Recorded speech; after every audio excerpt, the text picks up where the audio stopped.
Donc, je vous explique un peu le Oui, processus. dites-moi. Donc, ce processus d'action, il consiste à percevoir, à capter des informations que les autres ne captent pas. Il faut savoir que le cerveau fonctionne à 100% en permanence, il ne Hmm, s'économise jamais. Il y a seulement 1% qui est consacré à la conscience. d'accord. La conscience, c'est quand je mets des mots sur ce que je vois, je perçois, je comprends, j'analyse. Quand je mets pas de mots, j'appelle ça l'intuition. Hmm, Donc moi je dis c'est le travail du subconscient. C'est-à-dire une image c'est 1000 mots, la voix c'est sans une certaine information. Et donc on capte comme ça un certain, quand on prend en compte une réalité, quand on essaie de découvrir une réalité, on capte 5% avec des mots et 95% sans les mots. hmm.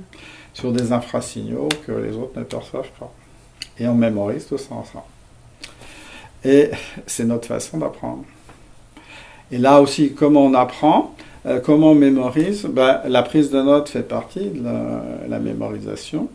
Et quand on regarde les gens, quand ils prennent des notes dans une salle, il n'y en a pas un qui prend les notes de la même façon. Mm.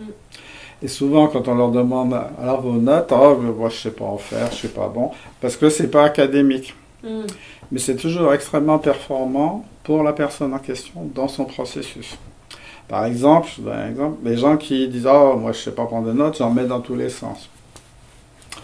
Ben, pour eux, c'est très pertinent. En quoi c'est pertinent? C'est parce que c'est trop tôt pour eux pour hiérarchiser l'information captée. Donc, ils la mémorisent, ils la mettent au même niveau en la mettant dans tous les sens. hmm. Parce que si on fait dans une feuille 21-29-7, on hiérarchise l'information. Donc, c'est pour ça qu'ils la mettent comme ça.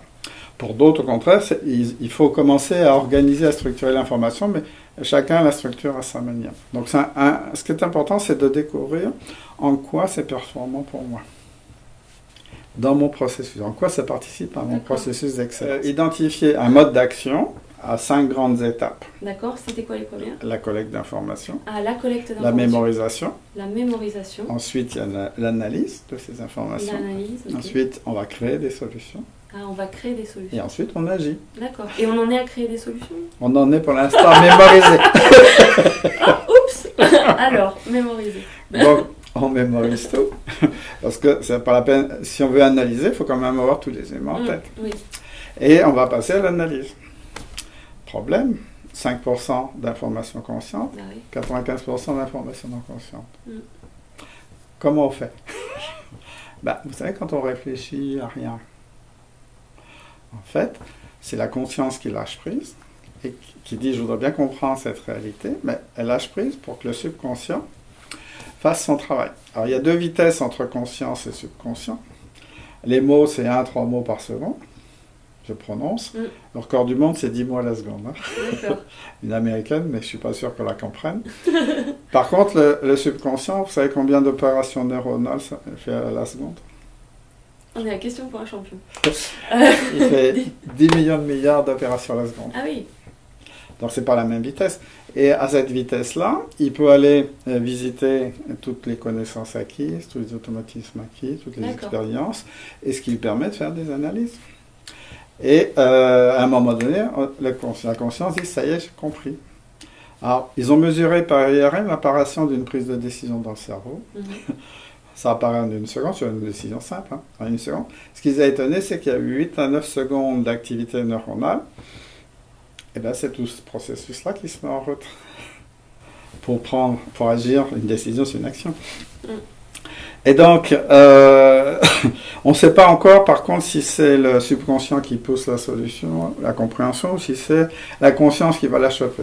On n'en est qu'au début. Et, et donc, là aussi, qu'est-ce qu'on analyse? Parce que chacun d'entre nous, on analyse des choses différentes. Il y en a qui vont analyser les émotions, d'autres des interactions, d'autres de l'esthétique, d'autres de la tendance, d'autres de la stratégie, d'autres de la communication, d'autres de la pédagogie. Enfin, là, on est chacun très spécialisé aussi.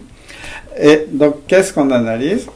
Et parce que ces analyses-là vont devenir notre source de créativité. Puisqu'on analyse la réalité pour la transformer.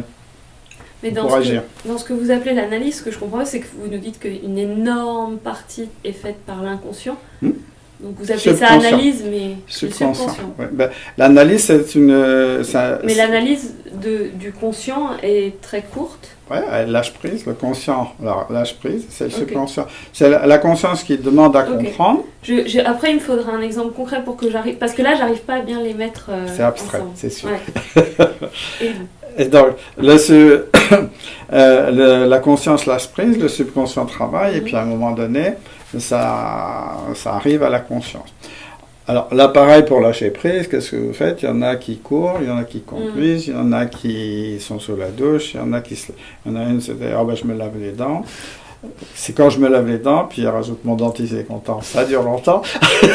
On a des fonctionnements assez étranges pour les autres, mais pour soi, ça fonctionne bien. Et donc, ça devient notre source de créativité. L'analyse, c'est un processus créatif. C'est de la créativité révélatrice. On révèle dans la réalité des choses que personne ne voit. Et une fois qu'on a ces sources de créativité, on va chercher les solutions. Et là aussi, on lâche prise et puis on se lève un matin et la solution est là. On a même l'impression qu'on n'est pas auteur. Souvent. Tout. Hein? On l'est. Est-ce qu'on est sûr? Oui, on l'est. Oui, puisque à chaque fois c'est original et c'est adapté à la situation. Donc on est bien auteur. Et ensuite, on va passer à l'action, à la mise en œuvre de la solution qu'on a créée. Alors il y en a, pareil, là, il y en a qui délèguent, il y en a qui font, il y en a qui font de la stratégie, de la communication. Enfin, là aussi, chacun met en œuvre à sa manière. Donc, ce processus-là tourne en boucle en permanence. Et c'est ce qui fait la différence entre deux automatismes techniques ou métiers acquis, deux professionnels qui ont acquis les mêmes automatismes professionnels. Ce qui va faire la différence, c'est leur propre processus à eux, parce que tant que le processus métier se déroule normalement, ils n'ont pas besoin de réfléchir. Enfin, ils font acte de réflexion, mais ils ne sont pas en train de modifier.